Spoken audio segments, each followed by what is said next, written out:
it's not meant to be a game that takes up more than 5 minutes of your time. So it's more of a introduction than an actual class period game. To set up, you need to put each of the students into a tournament style bracket. And the game that I came up with was pairing. So you have to pair the correct term with the correct definition or example. This way students will be able to learn how to structure their papers for each of the topics given.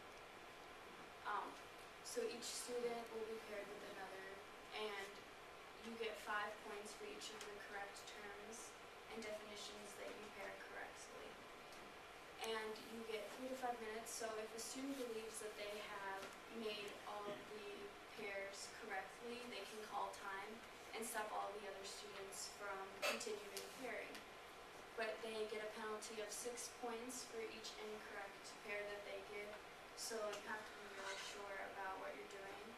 And you can use this as an advantage to keep more points than other students. After a student loses one of the rounds, because it is a tournament style bracket, they will be out of the bracket system, but will still be placed with another student for the next round that they do. Each of the topics will be each of the papers that they write, like the summary, the instructional paper, and emails and letters.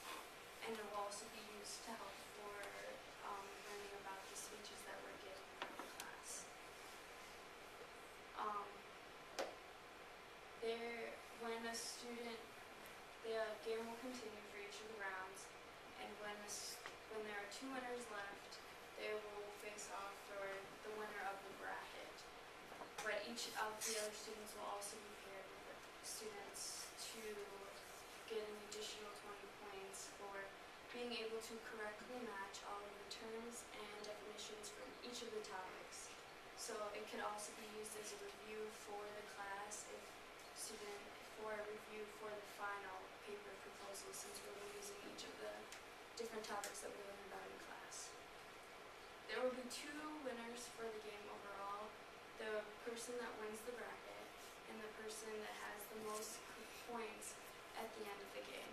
This way, students get an incentive to keep playing even after they have lost their first game, because you can correctly pair more of the terms and definitions even if you lost one of the first rounds. In this way, students will be able to memorize their terms and definitions and can help them structure their papers correctly when it comes time.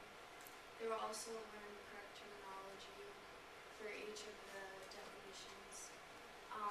This game mostly focuses on the extended definition part, because students will have to pair the correct term with their definitions, so you can use each of the pieces for the definition as an example.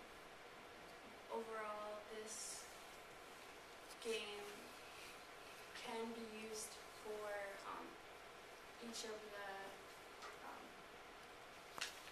of the classes, but is also able to use for once again used for a